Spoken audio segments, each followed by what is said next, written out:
ምናልባት ከአንዳንድ ፓርቲዎች አጋር የሚባል ስም እየተሰጠን ስለሆነ ይሄ ድሮ የነበረ ነው። ያው ግመሎቹ ጉዛቸውን ቀጥላሉ፣ ውሾቹም ይጨዋሉ ማለት ነው። ስለዚህ ኢዜማ ይህንን በመረዳት ጥራቱንና አግባብነቱን የጠበቀ ትምህርት ከአንደኛ ደረጃ እስከ ከፍተኛ ደረጃ የሀገራችን በአጠቃላይ እንዲዳረስ ቁርጠኛና ግልጽ ዓላማ ይዞ ይጓዛል።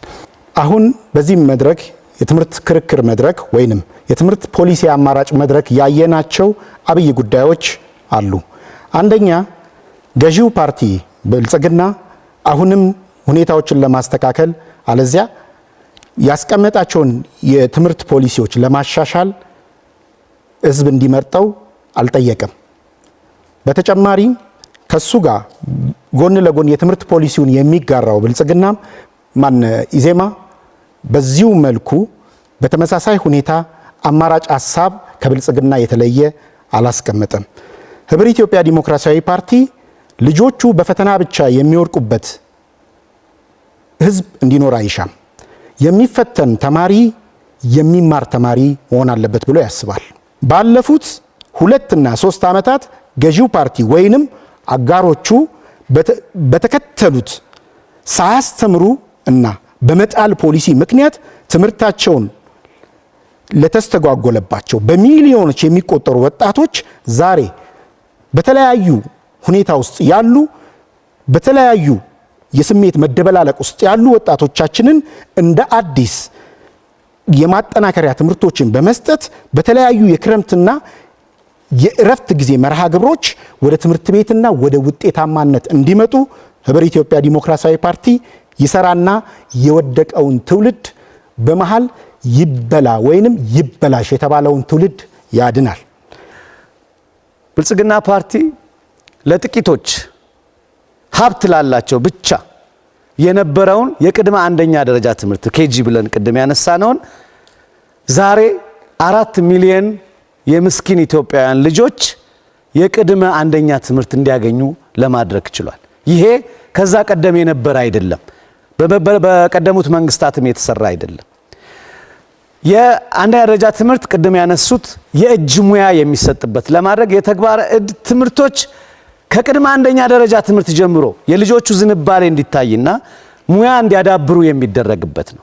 ይህ እስከ 12ኛ ክፍል ልጆቹ በተለያየ ሁኔታ እየተሰጠ ሄዶ 12ኛ ክፍል ላይ ልጆች በሚፈተኑበት ጊዜ ብዙዎቻችሁ ያነሳችሁት ፈተና በሚፈተኑበት ጊዜ ተማሪዎች ወደ አካዳሚ ዝንባሌ ያላቸው የተወሰኑት፣ ሌሎች ግን ከልጅነታቸው ጀምሮ የተማሩትን የሙያ ትምህርት እድል እንዲያገኙ የሚያስችል ስርዓተ ትምህርት ነው የተገነባው። በዚህም የተነሳ በጣም የተለየ ነው። የነፃና የግዴታ ትምህርት የሚባለው በአሁኑ ጊዜ 5 ዓመትና 6 ዓመት የሆናቸውን ልጆች ትምህርት ቤት አለማስገባት ያስጠይቃል።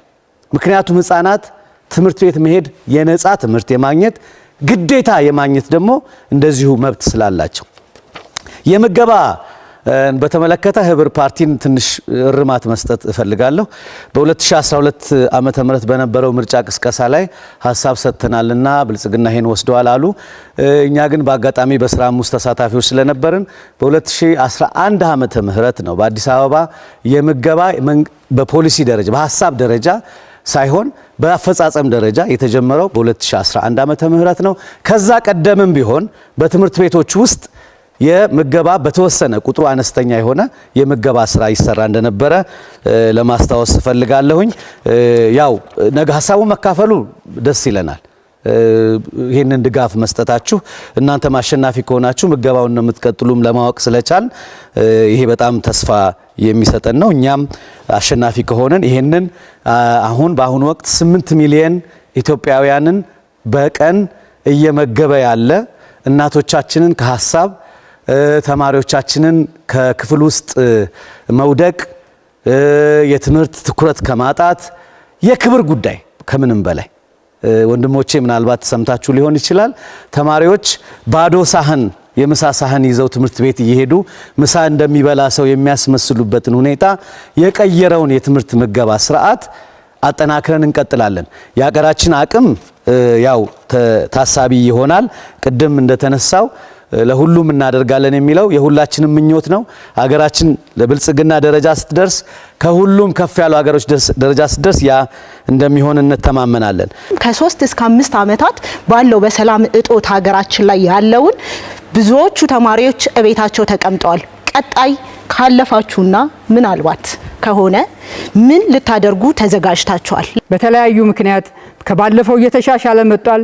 በጸጥታ በተለያዩ ምክንያቶች በጸጥታ ብቻ በተለያዩ ምክንያቶች ወደ ትምህርት ቤት ያልመጡት ወደ ትምህርት ገበታ ያልመጡትን እንዲመጡ ከወላጆች ጋር የሚመለከታቸው አካላት ጋር በጋራ ለመስራት ጥረት እያደረግን ነው።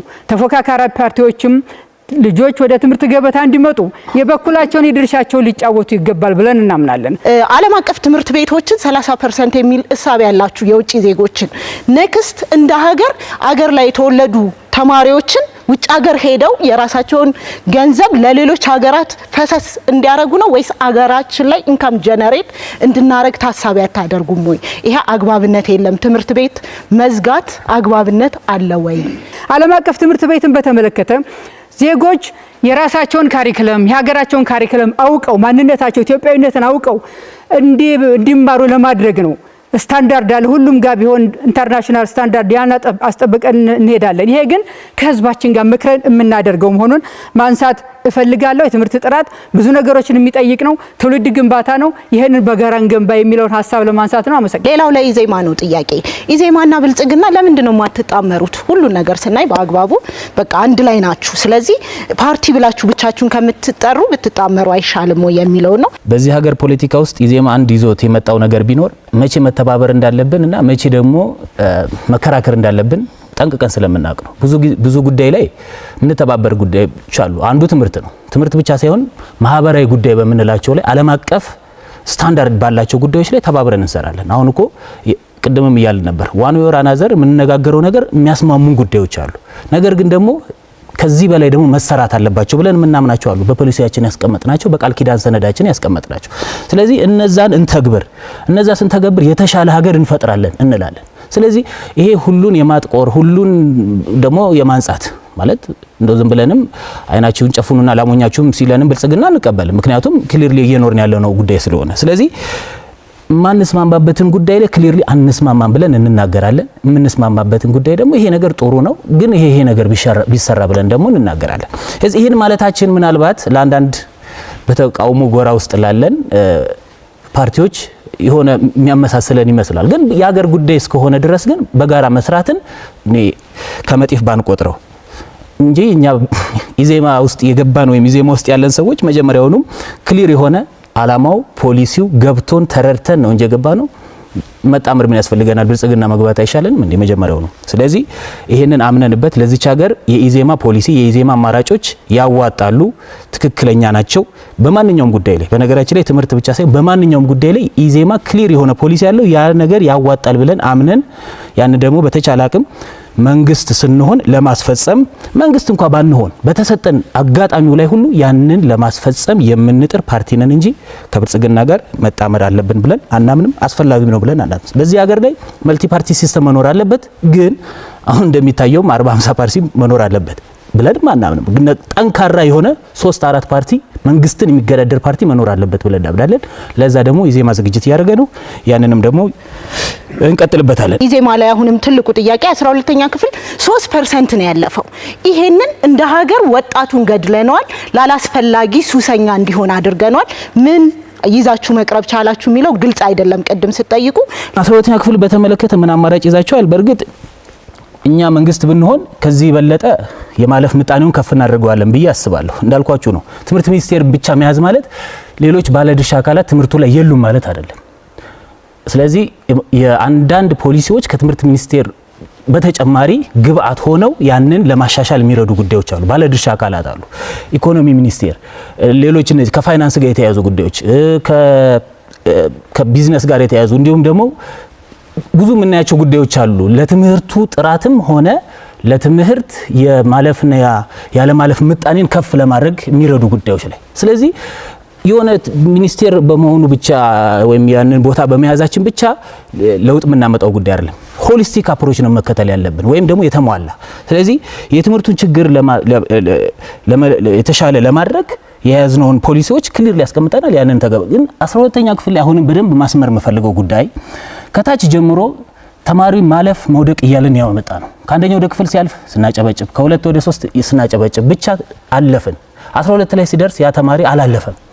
አለማለፉን እንደ መውደቅ አይደለም አሁንም ማየት ያለብን፣ አማራጮች እንዳሉ ማሰብ ከታች ጀምሮ። በተለይ ደግሞ ልጆቻችንን ስናሳድግ ስኪላቸውን ሆቢያቸውን ዴቨሎፕ እያደረጉ እዛ በሚደርሱበት ጊዜ 17 18 ዓመት ናቸው። ማስተዋል ማገናዘብ ይችላሉ። የሆነው አካል ወደ ዩኒቨርሲቲ ይገባል፣ የሆነውን ደግሞ ወደ ቲቪቲ እናስገባለን ወይም ወደ ተለያዩ አማራጮች እንልካለን።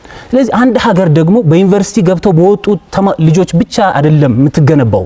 ስኪል ቤዝድ የሆኑ ፕሮብሌምን ሶልቭ ሊያደርጉ የሚችሉ ደግሞ ሌሎች የተማሩ አካላት ደግሞ ያስፈልጋሉ። ስለዚህ እነዚህን ታሳቢ ያደረጉ ፖሊሲዎችን እንተገብራለን። ቲቪቲንም የሃየር ኢንስቲትዩሽንም ሁለቱንም ይዘን ማለት። ስለዚህ እስከ ፒኤችዲ ደረጃ ለምን ቲቪቲ አይሰጥም? ስለዚህ ይሄንን አድርገን የተሻለ ተማሪ የተሻለ ሀገርን የሚበቃ ተማሪ እንፈጥራለን። አመሰግናለሁ። ሌላው ትብብር ለኢትዮጵያ ነው። ቅድም ወንድሜ ዳዊት ሲጠይቅ ምን ጥሪ ታቀርባላችሁ ሲል ሰላም ለተማሪዎች ትልቁ ሚና ሆኖ እያለ ሰላምን ወዲያው ለመናገር ሲዳዳ እያየን ነበረና ድርድር የሚለው ቃል በኋላ ላይ የመጣ ሀሳብ ነው።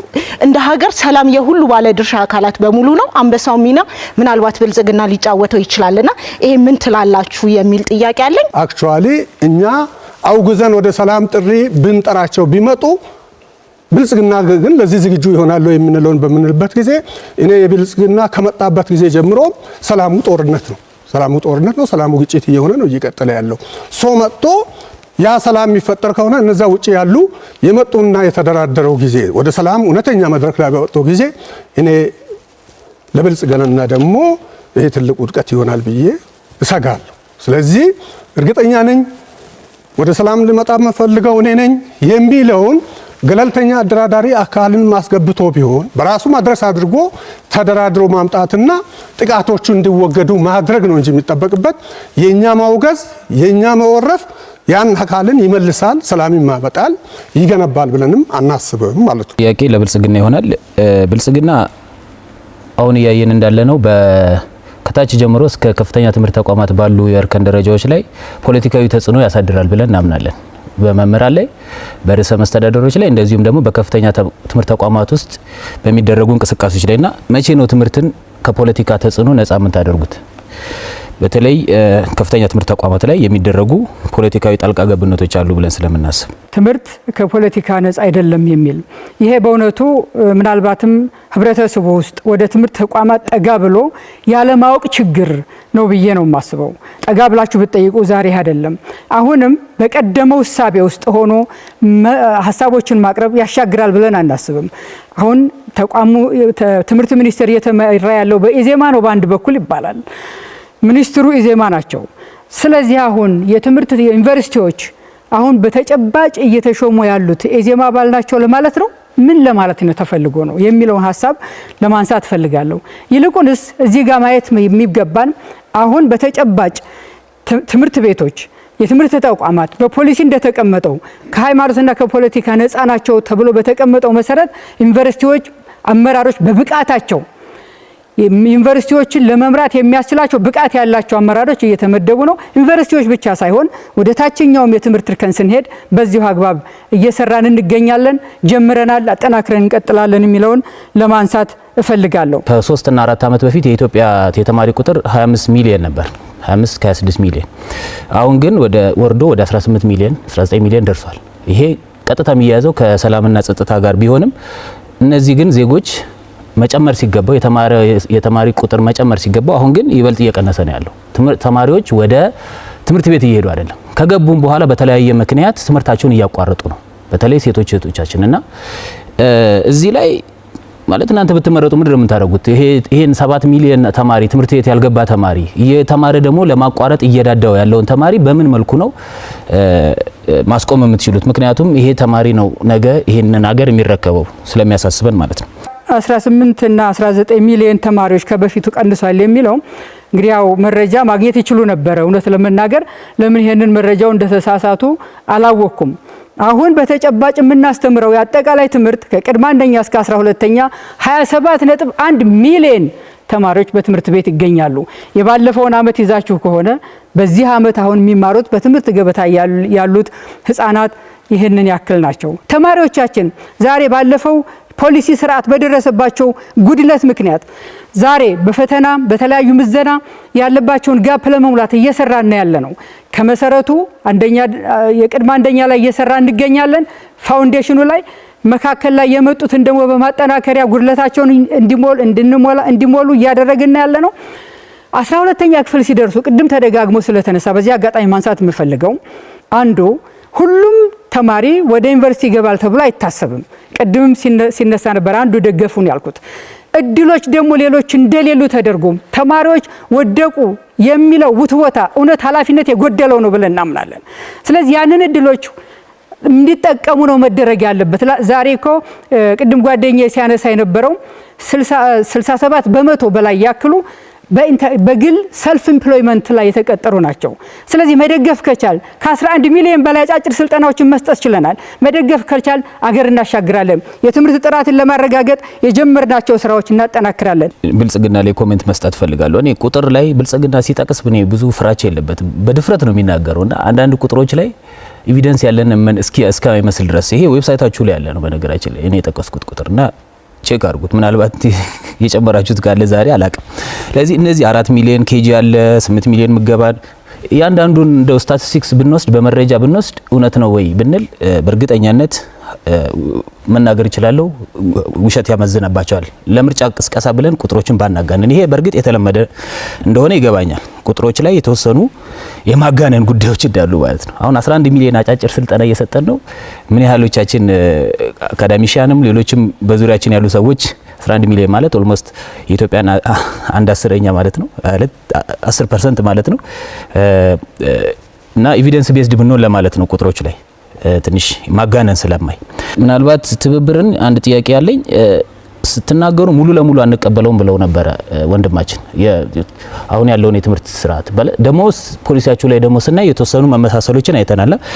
አንድን ነገር ሙሉ ለሙሉ አለመቀበል ማለት ትምህርት በተለይ ከዩኔስኮ ወይም የዓለም አቀፍ ከትምህርት ጋር የተገናኙ ጉዳዮች መሰረታዊ መርህ አላቸው። እነዛን መርሆች አትቀበሉ ማለት ነው። ምክንያቱም መሰረታዊ መርሆች የሚያግባቡን ጉዳዮች ካሉ እነሱን ተቀበለን፣ ነገር ግን እነዚህ ደግሞ ምን ሰራለን ማለቱ አይቀልም ወይ? ሙሉ ለሙሉ አለመቀበል ሲባል ምን ማለት ነው የሚለውን ትብብርን ጠይቃለሁ። አመሰግናለሁ። በአጋጣሚ የተነሳውን ጥያቄ በመመለስበት ጊዜ እንዴ ፖሊሲውን እኛ እንዳንቀበል እኮ ራሱ ተቀባይነት የለውም ብሎ በውጤት ገልጾታል። ያ ፖሊሲ ኮትኩቶ ነው የኢህአዴግ ፖሊሲና በመሰረታዊነት ማየት አለብን። የኢህአዴግ ፖሊሲና የብልጽግና ምን ልዩነት ያለው ከተባለ የኢህአዴግን ነው ብልጽግና አሻሽሎ የተቀበለው። ክፍተቶችን አስጣና አሻሻለ። መሰረታዊ የሆነ ለውጥም የለውም። ስለዚህ ይሄ ፖሊሲ ላለፉት 35 ዓመታት እየገደለ የነበረው ፖሊሲውን ተቀብሎ 97% እንዲወድቅ ለማድረግ ያበቃ ፖሊሲ ነው። ስለዚህ መሰረታዊ የሆኑ ነገሮችን አንስተን ፓራዳይም ሽፍት ያስፈልገዋል። እነዚህ ነገሮች ብለን ወስደናል። ነገር ግን ኢንተርናሽናል የሆኑ ህጎች የሚያስገድዳቸው እዛ ፖሊሲ ውስጥ የተካተቱ ነገሮች አሉ። ዩኔስኮ የሚቀበላቸው አለ፣ ዩኒሴፍ የሚደነግጋቸው አሉ። ኢንተርናሽናል እነዚህ ኢንተርናሽናል የሆኑ ፍሬሞች እሱም ይጠቀምበታል ብሎ የወሰደው ራሱ የፈጠረው ስለሆነ የወሰዳቸውን ወስደናል ከስትራክቸርም አንጻር ብለናል። ስለዚህ በዚህ ጉዳይ ይሄን ነው የምንወስደው ማለት ነው። ክቡራን ተመልካቾቻችን፣ አድማጮቻችንና በዲጂታል ሚዲያ አማራጭ የምትከታተሉን ክቡራንና ክቡራት በትምህርት ፖሊሲ ላይ ያተኮረው የፋና መድረክ ክርክር የመጨረሻው ምዕራፍ ላይ ደርሷል። ተከራካሪ ፖለቲካ ፓርቲዎች በፖሊሲ አማራጮቻቸው ላይ የማጠቃለያ ሀሳብ የሚያቀርቡበት ነው። ለእያንዳንዳቸው 5 ደቂቃ ተፈቅዷል። የመጀመሪያውን ንግግር የሚያቀርቡልን የብልጽግና ፓርቲ ተወካይ ረዳት ፕሮፌሰር ነብዩ 5 ደቂቃ አለዎት። በጣም አመሰግናለሁኝ። የዛሬው የክርክር መድረክ የተወሰኑ ነጥቦችን አሳይቶናል። የመጀመሪያው ጎናችን ቆመው ለኢትዮጵያ ሕዝብ በሰላማዊ መድረክ ለመከራከር ፈቃደኛ የሆኑ ፓርቲዎችን እነሱም በጣም እናመሰግናለን። ሰላም ለኢትዮጵያ ሕዝብ በጣም አስፈላጊ ነው። የሰላም መንገድ ብቻ ነው ወሳኙ። ሁለተኛው አሁን በስራ ላይ ያለው የትምህርትና የስልጠና ፖሊሲን ሊለውጥ የሚያስችል መሰረታዊ የሆነ ነጥብ መስማት አልቻልንም። የቀረቡት ነጥቦች በጣም በአብዛኛዎቹ ተመሳሳይ ናቸው። የተለየ ሀሳብ ለማዳመጥ አልቻልንም። ይሁንና ስሜታዊ የሆነ መኮርኮርን ሊያመጡ የሚችሉ አንዳንድ ነጥቦች ጎላ ብለው ታይተውናል። እነዚህ ነገሮች ጥርት ብለው መታወቅ አለባቸው። የትምህርት ፍኖተ ካርታ፣ የትምህርት ፖሊሲና የስልጠና ፖሊሲ ጉዳይ ጠዋት ተመርቶ ከሰዓት መርካቶ የሚባለው አይነት ነገር አይደለም። የረጅም የትውልድ ስራ ነው። በ2015 የተተገበረው የትምህርትና የስልጠና ፖሊሲ በ2018 የኢትዮጵያን የትምህርት ስብራት በአጠቃላይ መመለስ አለበት የሚል ሐሳብ የማይጨበጥ ሐሳብ ነው የተነሳው። ይሄ በፍጹም በየትኛውም ሁኔታ ሊሆን አይችልም። ጊዜ ይፈልጋል፣ ትውልድ ይፈልጋል። መንገዱ ግን ትክክለኛና ሳይንሳዊ ነው። ይሄን የምናደርገው ለህዝባችን፣ ለትውልዶቹ፣ ለዜጎቹ ስንል ነው። ትምህርት ሀገር መገንቢያ ነው ብለን ስለምናምን አንድ ወንድማችን ስለ ቁጥር አንስተዋል። የኢዜማ ፓርቲ ነው ቁጥሩ እውነተኛ አይመስለንም የሚል ነገር ነው ያሉት። ያው ሊቀመንበሩ ፕሬዝዳንታችሁን ጠይቋቸው። ይሄ ቁጥሩ እሳቸው ሚኒስትር ሆነው ያጸደቁት ያስገቡት ቁጥር ስለሆነ እናንተ በደንብ ታውቁታላችሁ፣ እንደውም የበለጠ ታውቁታላችሁ ብለን ነው የምናምነው። ትክክለኛ ቁጥሮች መሆናቸውን መናገር እፈልጋለሁ። በተለይ ህብርና ኢዜማ በተለይ ትምህርትን የሚያስተጓጉሉ ጽንፈኛ ኃይሎችን ወደ ሰላም እንዲመጡ ጥሪ በማቅረባችሁ በጣም ትልቅ ከበሬታ አለን። የትብብር አሁንም ከተጎዳው ህዝብ ይልቅ ሁለቱ መሀል ያለውን ጨዋታ ለመጫወት መሞከሩ ጥሩ አይደለም፣ ቢታረም ሁላችንም አንድ ላይ ነው ያለነውና ደፍረን አውግዘን ለሰላም ብንሰራ ጥሩ ነው እንላለን። ውድ ኢትዮጵያውያን፣ ብልጽግና ፓርቲ ከህዝቡ ጋር ሆኖ በመስራቱ ውጤት እንዳስመዘገበ ባሳለፍነው የምርጫ ዓመታት ማሳየት ችሏል። በሚቀጥሉት 5 ዓመታትን በትምህርት ዘርፍ የተጀመሩ ስኬታማ ስራዎች ተጠናክረው የሚቀጥሉበት አዳዲስ ውጤቶች የሚመዘገቡበትን ግብ ጥሏል። የትምህርት ጥራትና አግባብነት እንዲሁም ተደራሽነት ለማሳደግ በሁሉም ደረጃ ሁሉም ዜጎች ያለምንም ልዩነት ትምህርት እንዲያገኙ አጠንክረን እንሰራለን። የትምህርት አካታችነትን ለማረጋገጥ እንዲቻል በገጠር፣ በከተማ፣ በአርብቶ አደር፣ በአካል ጉዳተኞች፣ በሴቶች፣ ለጎልማሶች ተገቢውን ትኩረት በመስጠት የጀመርነውን አጠናክረን እንቀጥላለን። ተማሪዎች በሀገር ፍቅርና በስነ ምግባር የታነጹ በእውቀትና በክህሎት በዓለም አቀፍ ደረጃ ተወዳዳሪ እንዲሆኑ የጀመርነውን አጠናክረን እንቀጥልበታለን። መምህራንና የትምህርት ቤት አመራሮች የትምህርት ጥራትና አግባብነት ግቦችን ማሳካት የላቀ ሚና እንዳላቸው በማመን ብቃታቸውንና ተነሳሽነታቸውን የሚያጎለብት ጥቅማ ጥቅሞችን የሚያሻሽል የመምህርነትን ሙያ ተመራጭ ሊያደርግ የሚችል አግባብ ተግባራዊ እንዲሆን እናደርጋለን። የትምህርት ቤቶች ደረጃን ለማሻሻል የህዝቡ ባለቤትነት ማረጋገጥ የጀመረውን የትምህርት ለትውልድ ንቅናቄ ተጠናክሮ እንዲቀጥል እናደርጋለን። በነገራችን ላይ ትምህርት ለትውልድ የኢትዮጵያ ህዝብ በሙሉ ተነቃንቆ የሰራው ስራ ነው። 150 ቢሊዮን ያህል ሪሶርስ የተሰበሰበበት ነው። ህዝብ ጋር የሰራ ነው ስራ ነው የትምህርት ስራ። ፓርቲያችን የተማሪዎችን ማቋረጥ ለመቀነስ፣ የተማሪዎችን የትምህርት ውጤታማነት ለማሻሻል የትምህርት ቤት ምገባን፣ የመማሪያ ቁሳቁስ ድጋፍን አጠናክረን እንቀጥላለን። ለከፍተኛ ትምህርት ጥራትና አግባብነት የጀመርነውን ስራ ሪፎርሙን እንቀጥላለን። የከፍተኛ ትምህርት አካዳሚያዊ ነጻነታቸውን ጠብቀው በአስተዳደር ስርዓት፣ በመሰረተ ልማት፣ በሰው ኃይል ብቃታቸው ጎልብተው እንዲደራጁ ፓርቲያችን በቁርጠኝነት ይሰራል። በአጠቃላይ ብልጽግና ፓርቲ በተገኙ ድሎች ሳይኩራራ ስኬቶቹን ከምንጊዜውም በላይ በማላቅ ተግባራዊ ያደርጋል። ብልጽግናን ይምረጡ። የምርጫ ምልክታችን የስንዴ ነዶ ነው። ብልጽግና መምረጥ የትምህርት ጥራትን ማረጋገጥ ነው። የትምህርት ተደራሽነትን ማረጋገጥ ነው። የትምህርት ፍትሃዊነትን ማረጋገጥ ነው። ውድ ኢትዮጵያውያን፣ ብልጽግናን ይምረጡ። በስንዴ ነዶ ውስጥ መደመርን፣ አንድነትን፣ መተባበርን እናገኛለን። ኢትዮጵያን ወደ ተምሳሌት ሀገር። አመሰግናለሁኝ። ትብብር ለኢትዮጵያ አንድነት 5 ደቂቃ አላችሁ። አቶ ይስሐቅ አመሰግናለሁ።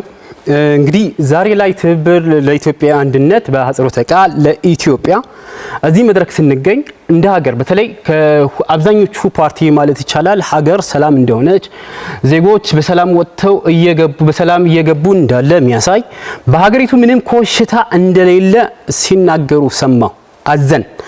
መሬት ላይ ያለውን ሀቅ ግን እሱ አይደለም። ሀገራችን በመኖርና ባለመኖር በመፍረስና ባለመፍረስ መካከል ላይ ቆመን ስንገኝ ነው። ይህ 7ኛ ሀገራዊ ምርጫ ላይ ለማድረግ በዝግጅት ላይ ያለን። በመርህ ደረጃ የትምህርት ፖሊሲ የሚቀዳው ከአጠቃላይ ፖሊሲ ነው። ስለዚህ የብልጽግና የትምህርት ፖሊሲም ከሚቀዳው የብልጽግና ፕሬዝዳንት ከጻፉት ኮት አንኮት ካጻፉት መደመር የተሰኘ የኢማጂኔሽን ቅዠት ነው ማለት እንችላለን። በሌላ ቋንቋ አጠቃላይ የብልጽግና ፖሊሲ የሚቀዱት ከፓርቲ ጦረኛ ባህሪ ነው ማለት እንችላለን። ይህ መደመር የተሰኘ መጽሐፍ የፕሬዝዳንቱ ብቸኛ ሀሳብ እንጂ የፓርቲውም ተብሎም አይታሰብም። በተለያዩ መድረኮችም ስለ ትምህርት የተናገሯቸው ንግግሮችን በምናይበት ጊዜ የፖሊሲያቸው ነጸብራቅ ነው ብለን እናምናለን። ለምሳሌ ዓለም የቀየሯት ዩኒቨርሲቲ ያልገቡ ያልተማሩ ናቸው። ይህ ለትምህርትና ለአስተማሪነት ወይም ደግሞ ያላቸውን የሚያሳይ ናቸው። ሌላ ስለ ኢኮኖሚ ምጣኔነትን በተለይ በትምህርትና ኢኮኖሚ ምጣኔነት ምሁራንን ሰብስበው በሚያናገሩበት ጊዜ ኢኮኖሚክስ ወይም ደግሞ ምሁራን ስለ አንድ ባለ ሀብት ታሪክ የሚያወሩ ናቸው ሲሉ ይደመጣሉ። ይሄ የፖሊሲው ነጸብራቅ ነው ማለት ይቻላል። ከዚህ በመነሳት የብልጽግና የትምህርት ፖሊሲ ትምህርት ቤት፣ ትምህርት፣ ተማሪ፣ አስተማሪ ጠል የሆነ ፖሊሲ ነው ማለት ይቻላል። የብልጽግና ትልቁ በተለይ ዩኒቨርሲቲዎችን እየዘጋ ትልቁ ፕሮጀክቱ ሁርሶና ብላቴ ሆኗል። ስለዚህ እነዚህ የሚያመቻቸው ዘንድ ደግሞ በተለይ ላለፉት 12 ዓመታት ያልፍልኛል ቤተሰቦቼን ይቀይራለሁ ብሎ የተማረውን ተማሪ ህልሙን በማጨለም ጦረኛውን ፖሊሲ በጠመቀው የእርስ በርስ ጦርነት በመማገድ ሁርሶና ብላቴ ተዘጋጅቶላቸዋል። ሌላው የጦረኛው ፖሊሲ ባህሪ ትምህርት ቤቶችን በህዝብ ሀብት በተገዙት ድሮኖች ከባድ መሳሪያዎች ወደ አመድነት በመቀየር የብልጽግና ጦረኛ ባህሪ ለትምህርት ቤት ያላቸውን ጥላቻ በግልጽ የሚታይበት ነው። የተቀሩት ከጦርነት ቀጠና በመበረካታቸው ተዘግቷል። ሌላኛው የዚህ ፖሊሲ ገጽታ በህዝብ አንድነት በጋራ የመኖር እሴትን የሚሸረሽር ተግባሮችም ሲከወኑ አይተናል። በመሆኑ ኢትዮጵያ በአሁን ጊዜ በመስቀለኛ መንገድ ላይ ትገኛለች። በመጨረሻ አስቻይ ሁኔታ ይፈጠራል በሚል ያልተሟጠጠ ተስፋ በመያዝ በዚህ ሂደት ከቆየን ሀገርና ትውልድ ለማዳን ጦርና የጦር ወሬን ለመፋቅ ምርጫችሁን የመዳን መንገድ በማድረግ ምልክታችን አውራጣት ስያሜያችን ደግሞ ትብብር ለኢትዮጵያ አንድነት ይሁን እንላለን። በመቀጠል ለህብር ኢትዮጵያ 5 ደቂቃ አለዎት። አቶ አብራ መቀጠል ይችላሉ። እናመሰግናለን። ህብር ኢትዮጵያ ዲሞክራሲያዊ ፓርቲዎች ነን። ህብር ኢትዮጵያ ዲሞክራሲያዊ ፓርቲ ብሔራዊ መግባባትና አገራዊ እርቅን ያስቀደመ ሁልጊዜ በነፍጥ ሳይሆን በሀሳብ ልዩነት በጠረጴዛ ዙሪያ በሚደረጉ ትግሎች ስርዓት መቀየር አለበት ብሎ የሚያምን ፓርቲ ነው። ይሰራልም። የሚፈተነው ፈተና የሚያውቀው የተማረውና ሊመልሰው የሚገባ ትክክለኛ ክህሎቱን ሊመዝን የሚገባ ነው ብሎ ያምናል። ስለዚህ ሰፊ የሆነ የልዩነት ነጥቦች ቅድም በጠቀስናቸው ተከራካሪ ወገኖች መካከል ህብር ኢትዮጵያ አለው። የልዩነት ነጥቦች በእኛ ወይንም በህብር ኢትዮጵያ ዲሞክራሲያዊ ፓርቲ የትምህርት ፖሊሲ ሁሉም እድሜው ለትምህርት የደረሰ ልጅ ወይንም ሴትም ወንድም ሆነ እድሜው ለትምህርት ከደረሰ ጊዜ ጀምሮ ልዩ ተሰጥኦ ፍላጎት መሰረት ያደረገ ሞያ ወይንም የቀለም ትምህርት መርጦ እንዲከታተል ይደረጋል እንጂ አሁን ብልጽግናም ሆነ አጋሮቹ እያስፈጸሙ እንዳሉት ፍላጎትን የደፈጠጠ ፍላጎትን ያከሸፈ የሚወድቅ ትውልድ እንዳይፈራ ይደረጋል። ሁሉም የመንግስት ከፍተኛ ትምህርት ተቋማት ከዚህ በፊት ህብር ኢትዮጵያ ዲሞክራሲያዊ ፓርቲ በኤሌመንተሪ ላይ ወይንም በመጀመሪያ ደረጃ ትምህርት ላይ 2007 ዓ.ም ያስቀመጠው የፖሊሲ አማራጭ የተማሪ ምገባ ወይንም ተማሪ ትምህርት ቤት ገብቶ እየራበው ስለ ራቡ ሳይሆን ማሰብ ያለበት ስለ ትምህርቱ ነው የሚል መነሻ ሐሳብ ስለነበረ እሱን በማጠናከር ሁሉም የመንግስት ከፍተኛ ትምህርት ተቋማት ከዚህ በመቀጠል እኛ ብንወዳደርና ብናሸንፍ ምገባ ስርዓት ውስጥ እንዲገቡ ይደረጋል። ሶስተኛ ልዩ ፍላጎት ያላቸው ተማሪዎች በልዩ ድጎማ ነፃ የትምህርት ሽፋን በመንግስት እንዲሰጥ ያስፈልጋል።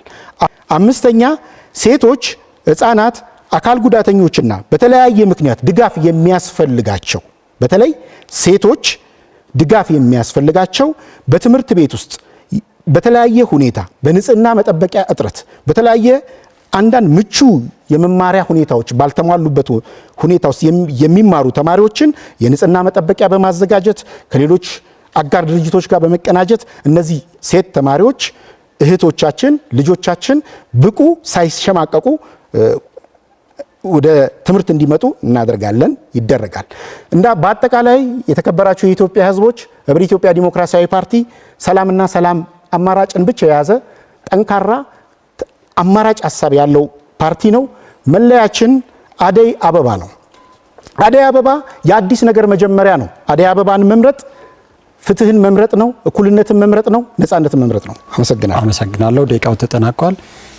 ኢዜማ 5 ደቂቃ አለው። አመሰግናለሁ።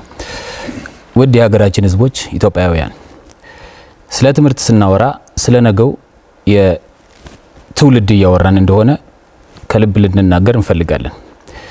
ማህበረሰብ በተማረ ሰው ይታነጻል። የተማረ ሰው ደግሞ የሀገሪቱን የተፈጥሮ ሀብት በመንከባከብና እንደ አስፈላጊነቱም ጥቅም ላይ በማዋል ሀገሪቱን እንድታድግና ወደ ተሻለ ደረጃ እንድትደርስ ለማድረግ አስተዋጽኦ የጎላ ነው። በተለይም ደግሞ ሀገራችን የምትኮራባቸውን ባህሎች በመጠበቅና ለማበልጸግ ጎጂ ልማዶችንም ደግሞ በመለየት ለማስወገድም ጭምር ሀገራችን ተጨባጭ እድገት ሊያመጡ በሚችሉ ተግባራት ላይ እንድታውል ለማድረግ የሚቻለው በትምህርት ነው ብለን እናምናለን። ስለዚህ ኢዜማ ከዓላማውና ከግቦቹ አንዱ የተማረ ዜጋ፣ የነቃ ዜጋ፣ ሀገሩን ማህበረሰቡን ሊለውጥ የሚችል ዜጋ ማፍራት ነው። ከዚህ በተጨማሪ በኢትዮጵያ ሰብአዊ መብቶች እንዲከበሩና የዲሞክራሲያዊ ስርዓት እንዲዳብር ለማድረግ ዘላቂ ሀገራዊ ሰላምም ለማስፈን የተማረ ዜጋ ያፈራች ሀገር ቀላል ይሆንላታል። ስለዚህ ትምህርት ላይ ኢንቨስት እናደርጋለን፣ ትምህርት ላይ እንሰራለን። ምናልባትም ብዙዎቻችን አላስተዋልን ይሆናል እንጂ የኢዜማ የሚዛን ምልክት ላይ ያለው ብዕር ነው። ይሄ ብዕር የእውቀት፣ የምክንያታዊነት፣ የማሰላሰል ምልክት ነው። ሚዛኑ በእውቀት ላይ የተመሰረተ በማሰላሰል በምክንያታዊነት ላይ የተመሰረተ መሆኑን ለማስረዳት ነው። ስለዚህ እያንዳንዱን ስራ የምንሰራው ሚዛናዊ የሆነን ፈትሸን ለሀገር ጥቅም ያስገኛል ወይስ ምንድነው ጉዳቱ የሚለውን አሰላስለን በምክንያታዊነት እንደሆነ ለማስረዳት ፈልጋለሁ። ምናልባት ከአንዳንድ ፓርቲዎች አጋር የሚባል ስም እየተሰጠን ስለሆነ ይሄ ድሮ የነበረ ነው። ያው ግመሎቹ ጉዛቸውን ቀጥላሉ፣ ውሾቹም ይጨዋሉ ማለት ነው። ስለዚህ ኢዜማ ይህንን በመረዳት ጥራቱንና አግባብነቱን የጠበቀ ትምህርት ከአንደኛ ደረጃ እስከ ከፍተኛ ደረጃ የሀገራችን በአጠቃላይ እንዲዳረስ ቁርጠኛና ግልጽ ዓላማ ይዞ ይጓዛል። ስለዚህ እነዚህን በማሰብም የኢዜማ የትምህርት ፖሊሲ አቅጣጫዎች በዋነኝነት በሀገራችን ሊኖር የሚገባውን የትምህርት ስርዓት ዓላማና ፋይዳ እንዲሁም መዋቅር በየጊዜው እየተጠና ኖት ኦንሊ ዋን በሆነ ጊዜ ብቻ እየተመረመረ በተግባር ላይ ለማዋል ቁርጠኛ ነው። እነዚህ በሶስት የተለያዩ አቅጣጫዎች ላይ ወይም የተለያዩ የፖሊሲ ደረጃዎችን ለማስተዋወቅ ሞክራለሁ። የመጀመሪያው በአጭር ጊዜ ልንተገብራቸው የምናስባቸው የትምህርት ዘርፍን የአመራርና አደረጃጀት ከፖለቲካዊ ጣልቃ ገብነት ምናልባትም ቅድም እንደተባለው ሳይሆን ስለምናውቀው በማላቀቅ ኃላፊነቱን ለባለሙያውና በሰው ኃይል ባለሙያው ለሆነ የሰው ኃይል በማደራጀት ትኩረት እንሰጣለን። በተለይ የትምህርት ተቋማት አመራሮች በብቃታቸው በልምዳቸውና በአመራር ብስለታቸው እንዲሾሙ እናደርጋለን። ከዛ ውጪ ትምህርት የጀመሩ ተማሪዎች በአንድም በሌላ ምክንያት ከገበታቸው እንዳይለዩ፣ ትምህርት እንዳያቋርጡ ሁለንተናዊ እርዳታ በተለይ ደግሞ ለሴቶች ልጆቻችን ወይም ተማሪዎቻችን በማድረግ ትምህርታቸውን እስከ መጨረሻው እንዲዘልቁ ለማድረግ ጥረት እናደርጋለን። አሁን ያለውን ካሪኩለምም ሪቫይዝ ይደረጋል በጥናትና ምርምር ላይ በተደገፈው መልኩ ማለት ነው። በተለይ ደግሞ የትምህርት ተቋማት፣ ትምህርት ቤቶች፣ የቴክኒክ ሙያ ተቋማት፣ ዩኒቨርሲቲዎች በሚፈለገው ደረጃ አገልግሎት እንዲሰጡ የጥራት አምጪ ግብአቶች እጥረት እንዳለባቸው እናምናለን። ስለዚህ ላቦራቶሪዎችን፣ መጻሕፍት ቤትን፣ ወርክሾፕን እንዲሁም ፔዳጎጂና የአይሲቲ ማዕከላትን እናሟላለን። ከዛም ደግሞ የተቋማትን አቅም እንገነባለን። የትምህርት ፕሮግራም ቅድም ብየዋለሁ። መምህራን ከፖለቲካ ነፃ ሆነው የራሳቸውን ማህበር በደንብ አጠንክረው እንዲደራጁ እናበረታታለን። በከፍተኛ ትምህርት ተቋም ግቢዎች ውስጥ ሰላምና መግባባት ያለበት ሁኔታ በዘላቂነት እንዲኖርና የውይይት የምክክር የዲሞክራሲያዊ ባህል ግንባታ እንዲዳብር አጥብቀን እንሰራለን። ይሄ የአጭር ጊዜ ስልታችን ሲሆን በመካከለኛ ጊዜ ደግሞ በተለይም በአጭር ጊዜም አንድ ላይ እየሰራ ነው የምንሄደው ጉዳይ ቢሆንም ትኩረት ለመስጠት ነው። የልዩ ፍላጎት ወይም ድጋፍ ትምህርት ፕሮግራሞችን በአገሪቱ ተደራሽነት እንዲኖራቸው መሰረት መጣል። በተለይ አካል ጉዳተኞች በተመለከተ ልዩ ፍላጎት ትምህርት ቤቶችን ማስፋፋት ላይ ትኩረት እናደርጋለን። የጎልማሶች የተቀናጀ ትምህርት ደግሞ በአገሪቱ እንዲስፋፋ እናደርጋለን። ምናልባትም ከዚህ በፊት ተጀምሮ ብዙ ያልተገፋበት አዋቂዎችን ማንበብ መጻፍ የማይችሉትን እነሱ ወደ የጎልማሳ ትምህርቶች ላይ ፎከስ አድርገን ማይም የሌለባት ያልተማረ የሌለባትን ሀገር ለመፍጠር ጥረት እናደርጋለን። በረጅም ጊዜ የሚደረገው ደግሞ በትምህርት ስርዓት ውስጥ በተቋማት የሚወጡት የተመሰከረላቸው የምርምር ውጤቶችን ከሸልፍ በማውረድ ወደ ተግባር ተኮር እንዲሆኑ ወደ ማህበረሰቡ ወደ ኮሚኒቲው እንዲዘልቁ ለማድረግ ጥረት እናደርጋለን። ቲቪቲ ላይ ትኩረት እናደርጋለን። አሁንም ይሄ መውደቅ የሚባለውን ነገር አማራጭ እንዳለ በቴክኒክና ሙያ እስከ ፒኤችዲ ድረስ በመስጠት ተማሪዎች ወደሚፈለገው የትምህርት እውቀት ላይ እንዲደርሱ እናስችላለን። በአጠቃላይ የትምህርት ጥራትና አግባብነት በሁሉም ደረጃ የሚያረጋግጥ ከአንደኛ እስከ መጨረሻው ማለት ነው የጥራት አጎልባች ግብዓቶችን የሚያደራጅና የሚያመቻች ዓለም አቀፍ ደረጃን በሳይንስ በቴክኖሎጂ የበለጸገ ማህበረሰብ እንፈጥራለን። ኢዜማን ይምረጡ። ኢዜማን ሲመርጡ በእውቀትና በአመክንዮ ላይ የተመሰረተ ሀገርን በጋራ ይገነባሉ። ኢዜማን ሲመርጡ ሚዛናዊ አስተሳሰብ ያለው ትውልድን በማፍራት እውነትንና እውቀትን የሚሻ ማህበረሰብን ይፈጥራሉ። ኢዜማን ይምረጡ። ምልክታችን ሚዛን ነው። አመሰግናለሁ።